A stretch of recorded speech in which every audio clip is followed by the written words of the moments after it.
Hello everyone. Hope you guys doing well. Welcome to my YouTube channel Learn English with me. हमने A Tale of Two Cities को पढ़ रहे हैं और आज हम लोग इसके करैक्टर्स को डिस्कस करेंगे। मेरी जो प्रीवियस वीडियोस हैं वो भी इसी पे हैं, आप वो भी देख सकते हैं। तो चलिए अब करैक्टर स्टार्ट करते हैं। फर्स्ट करैक्टर है सिडनी कार्टन। इसके स्पेल जो है CARTAN है, यहाँ पे स्पेल मिस्टेक है तो आप प्लीज़ ज़रा ठीक कर लीजिएगा। सिडनी कार्टन जो है ये एक लॉयर है लंदन के अंदर और he had a great potential, बहुत अच्छे इंसान है, प्रोटैगोनिस्ट भी है। और इसी स्टोरी में एक और करैक्टर है लड़की का ल्यूसी, ये उसको पसंद करता है, लाइक करता है ल्यूसी को। और मतलब इस हद तक पसंद करता है कि उसके लिए अपनी जान तक देने को तैयार होता है। तो इसकी ये फीलिंग्स हैं उसके लिए। लेकिन किसी वजह से उसकी इससे शादी नहीं होती और ल्यूसी की शादी एक और करैक्टर है इसी स्टोरी में, चार्ल्स डार ने, उसके साथ हो जाती है। बट ये उसकी शादी के बाद भी उससे पसंद करता रहता है और खैर खबर रखता है ल्यूसी की। तो ड्यू टू सम रीजंस जो ल्यूसी का हस्बैंड होता है चार्ल्स डार ने, उसको जेल हो जाती है और उसके उसे फांसी दी जाती है। तो ये फिर ल्यूसी के लिए चार्ल्स डार्ने को बचा लेता है कि उसको ये होता है कि ल्यूसी हर्ट हो रही है, वो मतलब इफ़ेक्ट करेगी उसके ऊपर, उसकी सज़ाएँ मौत ये वो। तो ये उसको बचा लेता है। और किसी हद तक इन दोनों की शक्लें बहुत मिलती होती हैं, यानी इनकी फ़िज़िकल अपीयरेंस बहुत हद तक सेम होती है, चार्ल्स डार्ने की और सिडनी कार्टन की।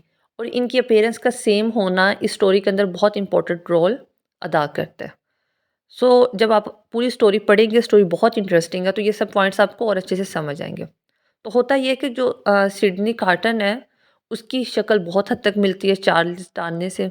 और जो चार्ल्स डार्ने हैं वो पेरिस को छोड़ के लंदन में शिफ्ट हो जाता है, क्योंकि उसकी फैमिली बहुत क्रूअल बिहेव करती है लोगों से और ये बहुत काइंड हार्टेड पर्सन होता है। तो ये मतलब उनसे फेड अप हो जाता है, इरिटेट होता है और ये मूव ऑन कर जाता है। लेकिन जब वहाँ पे फिर फ्रेंच रेवोल्यूशन स्टार्ट हो जाती है पेरिस में, तो लोग उनको मारते हैं, मतलब बहुत ज़्यादा लड़ाई हो रही होती है। तो इनकी फैमिली में एक इनका सर्वेंट होता है, तो वो लेटर लिखता है चार्ल्स डार्ने को कि हमारे साथ इस तरह यहाँ पे बहुत बुरा हो रहा है, आपको बचाना चाहिए आके हमें। तो ये सोचता है कि चलो फैमिली मेरी तो ठीक नहीं थी, लेकिन ये मुलाजिम का तो कोई कसूर नहीं है, तो मुझे जाना चाहिए, उस मुलाजिम को बचाना चाहिए उस सारी सिचुएशन से। समहाउ ये जाता है वहाँ पे। तो वहाँ जाके जब ये जाता है तो वहाँ के लोग इसको भी पकड़ लेते हैं। वो कहते हैं ये तो उसी फैमिली से बिलॉन्ग करता है, ये भी वैसा ही होगा। फिर कुछ इस पे एलिगेशंस लगा देते हैं जिसकी वज़ह से इसको सज़ाए मौत हो जाती है। तो वो तो एक डेफ़िनेटली बात है, जब इसको सज़ाए मौत होती है तो ल्यूसी इसकी वाइफ़ है, इसकी बेटी होती है ल्यूसी की, वो सब उस पे भी इफ़ेक्ट करना था। तो चार्ल्स डार्ने क्या सिडनी कार्टन क्या करता है, वो जाता है और अपने आप को पेश कर देता है चार्ल्स डार्ने की जगह पे। तो वो लोगों को पता नहीं चलता कि ये चार्ल्स डार्ने हैं या ये सिडनी कार्टन है, क्योंकि ये दोनों की फिज़िकल अपीयरेंस बहुत हद तक एक होती है, एक जैसे लगते हैं ये दोनों। तो ये ल्यूसी के लिए अपनी जान तक कुर्बान करने को तैयार हो जाते हैं, इसलिए इसको प्रोटैगनिस्ट भी कहा गया है इस स्टोरी में। सो दूसरा करैक्टर है रोजर क्ले। ये एक ब्रिटिश सिपाही है, जासूस है। और इसका ये कहना है कि ये जो भी काम करता है वो पैट्रियटिज़्म के लिए करता है, यानी इसका हर काम पैट्रियटिज़्म से बिलोंग करता है। नेक्स्ट करैक्टर है जेरी क्रंचर। इसका फुल नेम है जर्मिया क्रंचर। ये एक ओल्ड जॉबमैन है और ये एक बैंक है टेल्सन बैंक, उसके बैंक के बाहर एक बेंच होता है, ये वहाँ पे बैठा रहता है और सिर्फ अपनी बीवी की बुराइयां करता है। क्योंकि इसको ये लगता है कि जो इसकी बीवी है वो इसको बद्दुआएं देती है, वो लोगों के पास जाके इसकी बुराइयां करती है, इसकी बीवी इसके साथ ठीक नहीं है, सिंसियर नहीं है, ये इसका ख्याल है। और ये लोगों की जो मतलब जो कब्रें होती हैं, कब्रों में से लोगों को निकाल के उनके पार्ट्स को, बॉडी पार्ट्स को साइंटिस्ट के आगे सेल करता है। जो नेक्स्ट हमारे पास दो करैक्टर हैं, Monsieur Ernest Defarge and Madame Defarge. Basically they both are very important characters.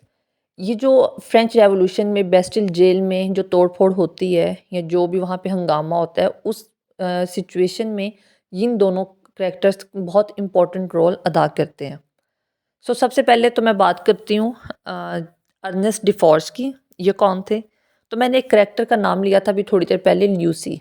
Lucy के father and doctor Alexander MANET, ये इनके फॉर्मर सर्वेंट थे डिफॉर्ज। लेकिन अब ये पेरिस से बिलोंग करते हैं, लेकिन अब इनकी एक वाइन शॉप है पेरिस में, वो चला रहे हैं ये। और वहाँ पे ये लोगों की ब्रेन वॉशिंग भी करते हैं, लोग आते हैं उनके पास वाइन लेने के लिए ये, तो ये उनको उकसाते हैं कि गवर्नमेंट के अगेंस्ट कि अब हमें रेवोल्यूशन करनी चाहिए, इनजस्टिस इनइक्वालिटी को ख़त्म करना चाहिए, हमें मतलब सारे लोगों को मिल के एक फ़ाइट करनी चाहिए, ये लोगों को बताते हैं। जो इनकी मिसेज़ है मैडम डिफ़ॉल्ट, नाम से पता चल रहा होगा आपको, ये इनकी मिसेज़ है अर्नेस्ट डिफ़ॉल्ट्स की। तो ये जो बेस्टिल जेल में प्रिजनर्स होते हैं, औरतें होती हैं या जो बाहर की आवाम होती है, औरतों को स्पेशली, उन्हें ये गाइड करती हैं कि हमें किस तरह लड़ाई करनी है, हमें किस तरह सिचुएशन को उस जब जब जंग हो रही होगी कैसे सिचुएशन हैंडल करनी है, कैसे मूव ऑन करना होगा, कैसे चीज़ें हमें तोड़नी है, कैसे मुकाबला करना है, कैसे फेस करना है लोगों को, गवर्नमेंट को, ये उन सबको बताती हैं। सो ये दोनों का इसलिए बहुत इम्पोर्टेंट रोल है इस सब के अंदर। एक और इम्पॉर्टेंट फैक्ट है इन दोनों का इस स्टोरी के अंदर कि जो मैडम डिफॉर्ज हैं ये चार्ल्स डार्ने के अगेंस्ट एक फ़ाइल बनाती हैं और एक केस जो है वो दायर करती हैं इनके चार्ल्स डार्ने के ख़िलाफ़ और इसको फिर सज़ाए मौत करवाती है। यानी जब ये चार्ल्स डार्ने एक दफ़ा पहले पकड़ा जाता है और जब वहाँ से निकलता है, रहा होता है, तो रहा होने के बाद दोबारा इसके ऊपर एक केस होता है और उसमें फिर दोबारा इसको सज़ाए मौत होती है। सो बेसिकली होता ये है कि जो चार्ल्स डार्ने हैं वो एक मोंडी फैमिली से बिलोंग करता है। तो उस फैमिली ने एक लड़की का रेप किया होता है। तो वो जो लड़की जिस लड़की का रेप हुआ होता है वो लड़की कहीं न कहीं से मैडम डिफॉल्ट से कनेक्टेड होती हैं, उनकी कुछ लगती होती हैं। तो फिर ये कहती है कि अगर ये उस फैमिली से चार्ल्स डार्ने बिलोंग करता है, अगर वो फैमिली रेप कर सकती है, इतना गलत काम कर सकती है, तो फिर इसको भी सज़ा मिलनी चाहिए। तो वो फिर इसके खिलाफ़ भी एक केस फाइल करती है और फिर इसको सज़ाए मौत होती है चार्ल्स डार्ने को। नेक्स्ट कैरेक्टर है थियोफाइल गैबल। ये बेसिकली एक फ्रेंच पोस्ट मास्टर है, जो मतलब पोस्ट इधर-उधर लोगों के घर में जैसे डाकिया कहते हैं पोस्टमैन, ये वो है। और बेसिकली यही वो पोस्टमैन होता है जो एक सर्वेंट का जो लेटर होता है, जो चार्ल्स डार्ने का सर्वेंट है पेरिस में, जिसका लेटर ये पहुंचाता है चार्ल्स डार्ने तक, जो उसके सर्वेंट ने लिखा होता है। सो बेसिकली इसका लेटर पहुंचाना एक रीज़न होता है चार्ल्स डार्ने को वापस पेरिस आने के लिए, यानी वो लेटर पढ़ता है देन वो पेरिस वापस आता है। सो नेक्स्ट करेक्टर है जेविस लॉरी। ये बहुत ही कॉन्फिडेंशियल और रिस्पेक्टेबल पर्सनैलिटी दिखाए गए हैं। डॉक्टर एलेक्जेंडर बेनेट के ये बहुत बेस्ट फ्रेंड होते हैं जेविस लॉरी। और due to some reason doctor Alexander Bennett को जेल हो जाती है। तो ये ऐसे करते हैं कि ल्यूसी को अपने साथ लंदन ले आते हैं। फिर कुछ टाइम बाद ल्यूसी और डॉक्टर जो है जेविस लॉरी, ये दोनों जाते हैं पेरिस। यानी कि जब स्टोरी की ओपनिंग होती है तो हमें पहले फर्स्ट पे स्टार्ट में ये दो दो करेक्टर्स ही नज़र आएंगे, जेविस लॉरी और ल्यूसी। तो ये दोनों पेरिस जाते हैं, वहाँ पे इनकी मिस्टर एंड मिसेस डिफार्ज से मुलाकात होती है। तो वहाँ पे मुलाकात में वो बताते हैं कि आपके फादर जो है उनको हम बेस्टिल जेल से वो रहा हो चुके हैं और वो अब उनके पास हैं। तो यानी आफ्टर 18 ईयर्स ल्यूसी अपने फादर से वहाँ पे मिलती हैं। नेक्स्ट कैरेक्टर है हमारे पास डॉक्टर एलेक्जेंडर मैनेट। इनका मैंने बहुत दफ़ा नाम लिया है। ये ल्यूसी के फादर हैं, एक डॉक्टर भी हैं और इनको 18 ईयर्स के लिए बेस्टिल जेल में बंद किया जाता है और इनको उस जेल में बंद करवाने वाली एवरमोंट फैमिली होती है। एवरमोंट फैमिली बहुत करील और रिच फैमिली होती है। बेसिकली एवरमोंट फैमिली चार्ल्स डार्ने वाली फैमिली है। चार्ल्स डार्ने भी उसी फैमिली से बिलोंग करता है और उसकी फैमिली इस तरह की होती है, इसीलिए वो उन सब से फेड अप होके मूव ऑन कर जाता है लंदन में। तो बात ये होती है कि जब डॉक्टर अलेक्जेंडर को जेल होती है तो तब ल्यूसी की एज 2 इयर्स होती है। वो अपनी मदर के साथ रहती हैं। लेकिन उनकी जेल होने के बाद जेविस लॉरी उसकी मदर को और ल्यूसी को अपने साथ इंग्लैंड ले जाते हैं। वहाँ पे फिर कुछ टाइम ये रहती है ल्यूसी, तो बाद में इसकी एनी हाउ मदर की भी डेथ हो जाती है। अब हम बात करते हैं नेक्स्ट कैरेक्टर की, मोन्सिन्योर। ये इसका मोन्सिन्योर है और इसका पूरा नाम मार्क्विस एवरमोंट है। ये एवरमोंट फैमिली से बिलोंग करता है। ये बहुत ही कोई कयूल ब्यूरोक्रेट है, रिच पर्सनैलिटी है, रिच फैमिली से बिलोंग करता है। लेकिन ये लोअर क्लास मिडिल क्लास लोगों के लिए ये अच्छा नहीं सोचता, बहुत बैड इसकी वाइब्स होती हैं, मतलब थॉट्स होते हैं इसकी बहुत बैड इन लोगों के लिए। और सबसे मेन रीज़न ये कि जो डॉक्टर एलेक्जेंडर मैनेट होते हैं उनको जेल में भी करवाने वाला यही शख्स होता है। और ये जो इंसान है, ये जो चार्ल्स डार्ने है, उसका मतलब ये चाचू लगता था। यानी इसका एक ट्विन ब्रदर होता है जो कि चार्ल्स डार्ने का भाई फादर होता है, सॉरी, यानी इसका जो ट्विन ब्रदर होता है वो चार्ल्स डार्ने का फादर है, उसकी डेथ हो गई है। तो यानी ये चार्ल्स डार्ने के फादर का भाई होता है। लेकिन ये एक अच्छा इंसान नहीं होता। ये लोगों के बारे में, गरीब लोग या जो मिडिल क्लास पुअर फैमिली के लोग थे, उनसे बहुत नफ़रत और हकारत करता था। मतलब बिल्कुल भी अच्छा नहीं सोचता था उन लोगों के बारे में, कोई काइंड हार्टेड पर्सन नहीं था लोगों के लिए, या लोगों के लिए इसके दिल में कोई एहसास नहीं था।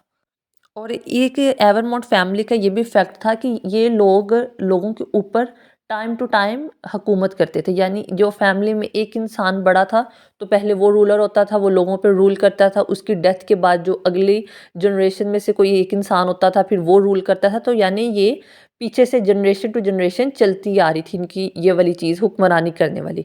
तो कुछ ये भी रीज़न था कि ये लोग इतने करियूल थे, इतनी देर से एक हुक्मरानी देख रहे थे, कि लोगों पे हुक्म चलाते आ रहे थे, तो वो फिर एक माइंडसेट इन फैमिली, एवरमोर फैमिली का ऐसा ही बन गया था। लेकिन वो फिर कुछ अंदर से अच्छे लोग भी होते हैं, जैसे चार्ल्स डार्ने था, वो अच्छा इंसान था, वो इस फैमिली को छोड़ के चला गया था। बाकी ऐसे ही लोग होंगे फैमिली में, तभी तो वो जनरेशन टू जनरेशन चलता आ रहा था, और वो किसी ने भी इस चीज़ को ब्रेक करने की कोशिश नहीं की कि हम इस रूल को तोड़ें। मतलब उसी को सभी जनरेशन में जो भी फिर अगला रूलर आ रहा था, उसी को फॉलो अप करते हुए वो आगे को चल रहा था। नेक्स्ट कैरेक्टर है हमारे पास चार्ल्स सेंट एवरमॉन्ट, जिसे चार्ल्स डार्ने भी कहा जाता है।